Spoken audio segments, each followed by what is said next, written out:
such a joy to invite you into this sacred heart space with my new and timeless friend, Ari Honarvar.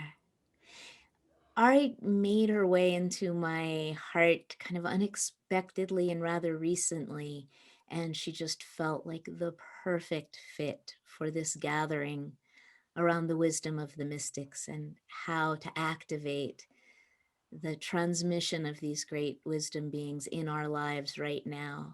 And I see this young woman, Ari, as the very embodiment of everything that we're talking about.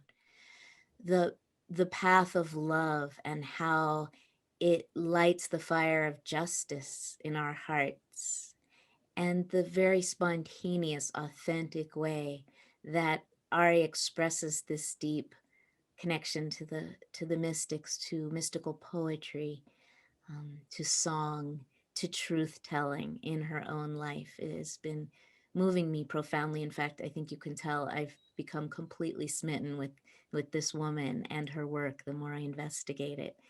So let me tell you a little bit about her and then invite her in. So Ari Honarvar is the author of a new book that I love so much. I'm really picky about writing, about the quality of writing. Like you can have all the wisdom in the world, but if you can't write a beautiful and provocative and funny sentence, then I just, it's hard to maintain my interest. But this book, A Girl Called Rumi, this novel is so engaging. I think it's going to just catch like fire when it comes out a little bit later this year. So she's the author of this book, A Girl Called Rumi, and she's the founder of a wonderful organization called Rumi with a View. And Rumi with a View is dedicated to building music and poetry bridges. I love that. Music and poetry bridges across war-torn and conflict-ridden borders. So she'll be talking more about that work and the fire of love that motivates that work um, in this session. So welcome, Ari. Thank you so much for saying yes to my invitation. Thank you. Thank you so much, Rabbi. It's an honor to be here. Oh, thank you. Well, what an intriguing title, Ripened Narcissism, The Way of the Mystic. And now, from having investigated your work and having some conversations behind the scenes with you, I know what you mean by ripened narcissism, but it's a very provocative title. And maybe we can begin by unpacking that title and the story that gave rise to it. Of course. Yeah. If you don't mind, I will just give you a little context of how I got to be where my relationship and my love for mysticism began. Please, that's a great place to start. And so this relationship, this love affair, began on the rooftops of Iran. I was fortunate enough to be born and raised in the majestic city of Shiraz, the Mm, city of poets and wine. mm, But more than that, I come from a culture in which poetry and mysticism is as much part of a person as their very heartbeat. Poems are used in celebrations, but also in welcoming sorrow and despair, and even in resolving conflicts. So the words of mystical poets like Hafiz, Saadi, Tahir, Attar, Rumi, they've been passed down from generation to generation. And I can't recall a time that they weren't part of me. And in that, I'm not unique. And because joy and suffering are inextricably linked in this realm, when I was 6, everything changed. And in the aftermath of the Islamic Revolution of Iran, women all of a sudden lost their right to dance or sing or ride a bicycle in public. freedom of expression, music, wine, of course, became illegal.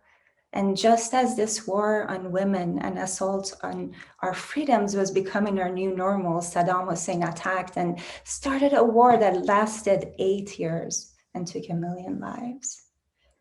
In my elementary school, there wasn't a kid who hadn't come across, who hadn't lost someone to war or the regime's crackdowns. And that's when the rooftops come in. When we were particularly brave, we would go to our rooftops and watch the anti-aircraft missiles shoot up into the air. Mm. And in that moment, to my 7-year-old eyes, these patterns were glorious, just like 4th of July fireworks. But underneath that awe, there was such a terror in my belly. Who was the lottery of death going to claim next? Was it going to be me, my best friend, my sister? And then from another rooftop, someone would shout something like, بر همگان گر ز فلک زهر ببارد همه شب من شکر اندر شکر اندر شکر اندر شکرم. Even if from the sky poison befalls all, I am still sweetness, wrapped in sweetness, wrapped in sweetness, wrapped in sweetness. And a passerby below would shout a response. دیگرانت عشق میخوانند و من سلطان عشق. ای تو بالاتر ز وهم این و آن بی من مرو. While others are singing about love, I am the Sultan of love.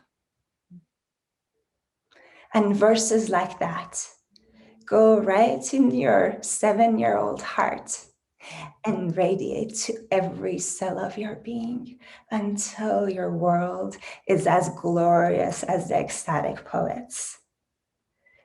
Until you're everything and nothing at the same time. And what bomb could ever touch that? So beautifully said. Ari, I can just feel it, see it, taste it. I can feel the terror and the beauty all wrapped together in your 7-year-old heart and in your being now as it has become metabolized into this deep and very alive wisdom that you carry. Thank you for that context. Absolutely, yeah. And even the myth of Narcissus, the title of this talk, the Persians have their own version, their own mystic love affair the spin that they put on it. So in the Greek myth, we know that the beautiful young man falls in love with his own image in the lake, and this adoration renders him pretty frozen, unable to move until he dies. But the Persian version has him diving into the lake. Even though he's unable to swim, he risks everything to unite with his beloved. And the narcissus flowers are what emerges after he drowns. These two beautiful narcissus flowers emerge on the edge of the lake. These are his eyes, seeing all of life as a reflection of himself. And in their pleasure, they emit the most heavenly fragrance. And just this death and reemergence finds itself in numerous examples of Persian poetry and mysticism. And even the word ishq, which is the Farsi word for love, comes from the word ashaqe. And that's a vine similar to to sandalwood that attaches itself to another plant's root and commandeers all of its resources for its own purposes. Mm. And in the end, the original plant dies, having given it all to love, to Ashare. And so for Narcissus, the beloved that he was seeking, was this his own reflection? Was it another being? Or does that distinction dissolve altogether in this? Does it basically sees all of life as a reflection of himself. Anything and anyone that comes across him is a reflection of himself. And love is so, this the unripened narcissism is very messy. I mean, it is very it is not intimate. It wants to segregate, it wants to build walls, and it wants to have these unhealthy boundaries. Whereas the ripened mysticism is all about intimacy. And intimacy is loving who and what you come across wholly with all the flaws, all the afflictions, everything. And you also trust that love, that your lover, you trust the process of love, that your lover will also let your wounds come to light. You feel so safe that you let your guard down, that invulnerability and the boundaries that you have to protect yourself kind of dissolve, and you let yourself to be completely naked and allow love to heal. Oh, Ari, I love that so much because I aspire to have that kind of intimacy and recklessness in all my relationships. I mean, I definitely am someone who has that in my most intimate partnership. It's the refuge from which the rest of my life can unfold because I am so safe and held and nourished there. But this is what I want to cultivate, that nakedness of heart Mm. with everyone that I encounter. And so hearing this is such a beautiful reminder of what ripened narcissism might look like in my own life. Maybe you can just reflect a little bit about how you carry that invitation into other aspects of your life. Mm. So, one thing that comes to mind is that I've fallen in love with prayer recently, and I Mm-hmm. never have. And we'll get into transactional versus relational in a minute. So this is not a transactional prayer where I'm like, I'll pray, I'll do 100 salavat or Hail Marys so I can get something.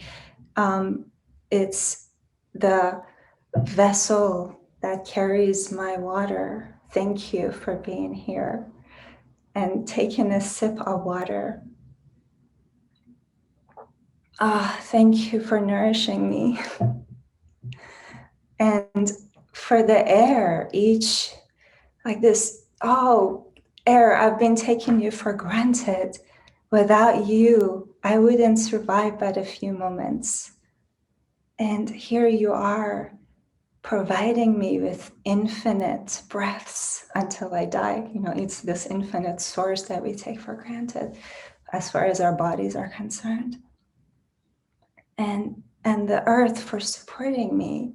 And it keeps going. And Mirabai, look at you. I'm so in love.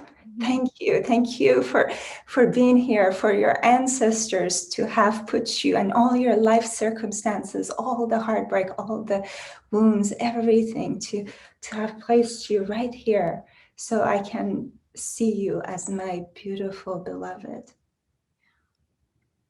I see. Beautiful. What a lens that you've been given to look through, Ari. Thank you. So, what do you, when you speak of alchemy, What are you talking about? Because it's, an ancient esoteric Western kind of tradition, but its essence, how does the essence of alchemical transmutation operate in this whole kind of ecosphere that you abide in? And how does that connect with the way of the mystic? And how does it unfold in the realm of justice, social justice, environmental justice? How do Thank those three things connect in your work? Yeah, there's a few things to unpack here. So one thing to recognize is that our stunted narcissism, and I say that as our whole, as even individually and as a system, it's a little bit like racism, where it exists on a spectrum. It's not a Mhm. switch we turn on and off. We all have afflictive narcissistic tendencies. And the current system and the society keeps supporting and encouraging those tendencies right now. Mhm. And um, the systemic narcissism manifests in so many ways. The America first never apologized for war crimes, never acknowledged the atrocities of the past or the damage we're doing to the environment.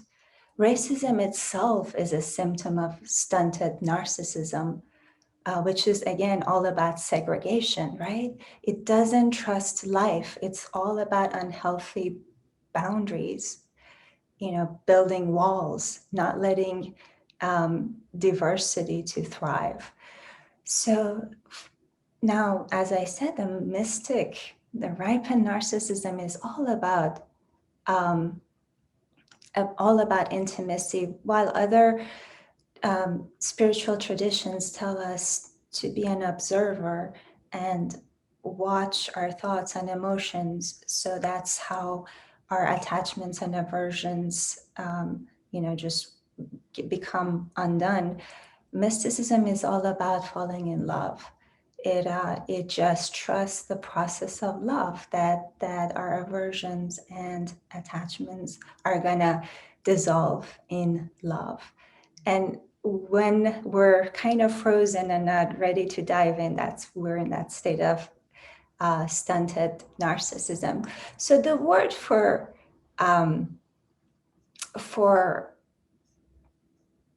alchemy is kimyagari in Farsi. And kimyagari in the Western, you have in the Western understanding of alchemy, um, you have a object and a doer, and there's a base metal, and there's a elixir, a secret formula that can turn the metal into gold. In the mystic's kimyagari, because the mystic alchemist dances with participatory consciousness, both she and the object of her alchemy are transformed. And the elixir here is love. As we transform ourselves and society through kimyagari, we see the possibility of moving from a transactional life into a more relational one. And the mystic really doesn't concern herself with personal growth, empowerment, and achievements. She works with this participatory consciousness, which behooves her to absolutely be responsible and accountable in love, to be a trustworthy lover, and also have confidence in love's path and transformation. The personal growth and healthy relationships and true intimacy and all that are a byproducts of this work. And whereas, we know that stunted narcissists really hate to take responsibility, they count on impunity and blaming others to come to their rescue. Hmm. Yes, we see a lot of that in this world, especially in the United States of America these days. Right. And one of the things that I really loved about your book, Wild Mercy, was the focus on community. Um, and I would love to delve into to that and the individualism versus um, community mindset. But I'd love for you to have any wisdom or thoughts that you'd like to share, On individualism versus community. or anything that we talked of thus far. Yeah, it's all resonating so much, and I really am wanting to lift your voice this time. I have the mic enough in my life that it's your turn, but thank you for asking. I mean, yes, the connection between um, the mystical experience, which is one of unity in love, it feels like cannot help but pour over into action in community when we recognize our inherent interconnection with all beings, which we recognize and remember in the unitive states of mystical experience, fleeting though they might be. It just I feel like we can't help but then show up in the world to express that unity in active ways that involve fierce truth telling sometimes, and actively dismantling the systems of injustice that are delusional, that are rooted in this narcissistic delusion that you so beautifully speak of. Mhm. Yeah, this individualism, which is basically narcissism, manifestation of narcissism, it was like a bad TV dinner eaten in front of a screen. That was an experiment that failed miserably. Not only it didn't nourish us, it made us ill. It made our society dysfunctional and robbed us of the vital and precious sense of a larger community. And both the pandemic and the protests for justice have made this abundantly clear that we do need to collectively have a better system that cares for its people. Even, this thing, we're all in this together, has become a tagline used to make money in advertisements, Mm. which is again part of that transactionalism.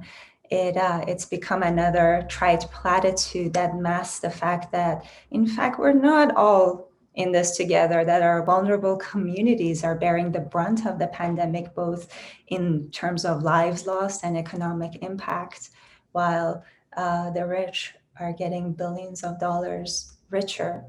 So narcissism feeds on transaction, it feeds on entitlement, and it's killing us. We got the loneliness epidemic, narcissism epidemic, mental health epidemic, all of them rising from this transactionalism over relationalism,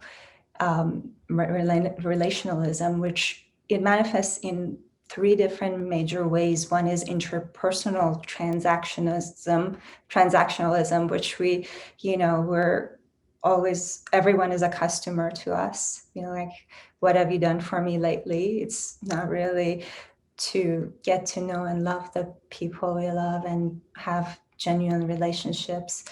And then systemic, which we got the shareholders and the increased profit, bottom lines, and actually destroying lives. Even wars are becoming more transactional. You can just push a button and half a village in Yemen are destroyed, and we don't have to deal with the aftermath of seeing the carnage and the destruction and the broken families and refugees and communities. But then we also have the inner transactionalism, where we kind of are not allowing different states of being to just express themselves. We're a bouncer at the door of consciousness. It's like, you can come in, you can't come in. So yeah, there's all this is when we dive in and we fall in love, something completely changes. And Rumi has a really beautiful line that that captures this essence of allowing suffering in. And I'd like to say it in Farsi first because it primes me to explain it. ای قوم به حج رفته کجایید کجایید، معشوق همینجاست بیایید بیایید، با این همه آن رنج شما گنج شما باد، افسوس که بر گنج شما پرده شمایید. Oh, pilgrims on your way to Hajj, where are you going? Your beloved is right here. Come back, come back. Did you know that your suffering is your treasure? Did you know that your suffering is your treasure? Alas, you are the veil covering your treasure. Hmm. Alas, I am the veil covering my treasure. So beautiful. Thank you. Well, there's so much wisdom in the Persian legends and poetry that you have been able to harvest and offer to feed us. And I'm so grateful. And one of the ways that you've done that is through fiction, which happens to be my favorite literary form. Like when I'm reading for pleasure, I read a lot of poetry, but poetry for me is more part of my spiritual practice. But when I'm relaxing and just needing to fill back up when I feel empty, I love good fiction. And your book, Rumi with a View, is doing that. And it's also weaving in poetry and weaving in one of the most ancient and profound kind of wisdom literature of your lineage of the Persian tradition. So I'd love to hear a little bit about how you wove the teachings of Attar into this novel, Rumi with a View, and also how it's planted in the soil of your own life experience as a child in Iran and later. Um, I don't know if you'd call yourself a refugee in America, but an immigrant. Yeah, so a girl called Rumi weaves in the 12th century poet Attar's Conference of the Birds against the backdrop of the Iran-Iraq War, and the 2009 election protests in Iran. Moves back and forth between the past and the present, and US and Iran, all the while weaving in this 900-year-old myth of Conference of the Birds and their journey into the seven valleys of love. In the Attar's retelling of this myth, these birds set out to find enlightenment in the form of the Seymour, this mythical bird, and they have to journey through seven valleys of love. Each of them has its own perils and challenges and hardships. So that whole book is a love letter for me to Iran and the poetry and the mystics who helped me survive those dark days. And still, their words are still nourishing me right now. I love it. The fact that you grew up in it's such an ancient culture where poetry was a living force for your soul and your bodies, it was all interconnected for your very well-being itself. It's something that certainly most Americans can't even begin to imagine how that is a life, how poetry and story became a lifeline and always has been in your culture. I mean, I'd like to believe that my own children who are who are grown, and one who didn't survive her adolescence, but still grew up with me sharing poetry and sacred music, singing together, that they also experienced these art forms as nourishment, as some kind of ground that they can still stand on in their lives. But I was kind of an alternative mother and raised my children in kind of an un-American way in terms of mainstream values. But I just see that in you. It was part of a line that goes back in time as far as we can know. It's Mm. so Beautiful, Ari. And your book, one of the things I love about A Girl Called Rumi is what I love about you yourself. There's this kind of scrappy quality to your protagonist. Do you say Camilla? Yes, kimia, by the way, means the elixir of alchemist. So So that's when the you talk about that, when you coin that, no, you don't coin that term, but that Farsi word, mhm. that or Persian word that you use to Kimia Getty. Mhm. Ripened of Narcissism is connected to your protagonist's name. She Mhm. is so lovable and relatable. She's not like this pious little girl who, goes to the teacher and sits at his feet. She's rebellious, but in this pure-hearted way. She's subversive, but in this deeply connected to love way. And when she falls into unconsciousness temporarily in her efforts to assimilate into mainstream American life for her own protection, or seemingly, she even then she is, and when with all her vulnerability, she has one key kind of vulnerability in the novel that's very moving. um she's still like this audacious girl, and I think that's what's kept my attention through the whole novel, is how nuanced and real, authentic she feels. So can you say more about your own, like, I'm sure she connects with how you were and are, and maybe more about how those qualities um, help us to connect with what is most authentic.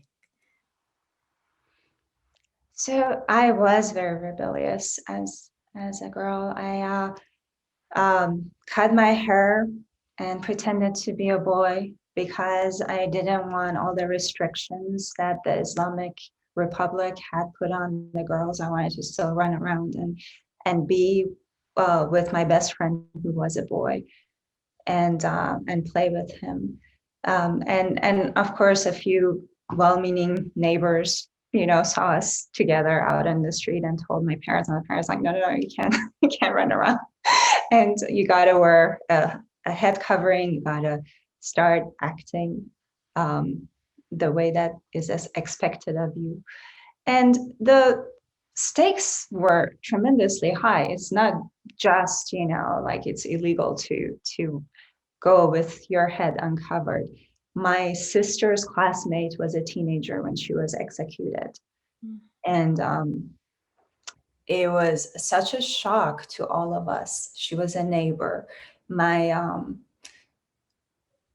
my dad ran into her father's a few months later and said, "Well, why did they kill her?" And he just shrugged his shoulders and said, "I don't know. They never told us. They just said, 'Come get her body.'" Mm. So this is what the level of oppression and fear that we were dealing with in Iran. And I was going around writing anti-regime rhetorics on the walls at night. And the punishment for that, because it's treasonous not just against the government, but against God, because it's an Islamic Republic, is death. So that's how my parents tried to um, get me out, of Iran for my own safety. So it was, and then I show up in the US and I can stand in the middle of a grocery store in a bikini and sing loudly. Um, so that was a trade-off, but then I was completely cut off from my roots. All that enchantment and rich sense of belonging that I felt on the rooftops, they're all gone. So this is a story of reconciliation, bringing in integration at its deepest level of bringing the past and the suffering and all the trauma, and just loving all of it as my own lost long beloved, rather than trying to meditate it away or reason it away. Beautifully said. Ari, we're moving toward closing, and I never want this to end. But to be continued between you and me, anyway, now that we've found each other. Oh, absolutely. So, as we close, is there anything that you would like to convey that's bubbling up in your heart? Maybe guide people who are listening to your work with refugees and borders. Anything you'd like to, any seeds you'd like to plant that we can discover on our own after we end this conversation. Thank you for that. Mm. So, as you recall, music and dancing was illegal in Iran. And when I came to the US, I didn't have a community at all. I was cut off from my roots. So I'm fortunate enough now to bring the very thing that was denied to me as a child, music and dancing, and a sense of community to refugees, newcomers who are coming here.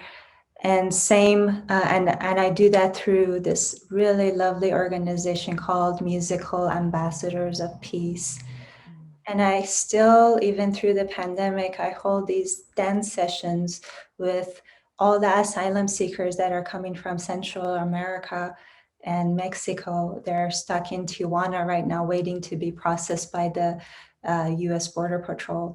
But they're in these makeshift shelters, and this gives those of you who know a sense of what a healing and wonderful um, medium dance and music is. That's what it brings. And we have tons of stories of how what a wonderful way to interact with each other is, and to rehumanize these folks that have been so dehumanized. Their kids have been ripped apart, ripped from their arms at the border, and they've suffered so much to get here just to ask for asylum, and we don't treat them with the dignity that they deserve as a government, as a system. So this is kind of a way to mitigate that, to reverse that, to welcome everyone as a part of this beautiful human community and beautiful family that we have. One thing that we say in these sessions at the end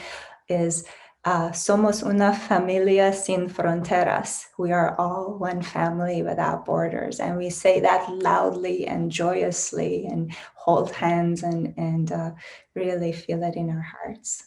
Oh, that's so beautiful. It just makes me weep.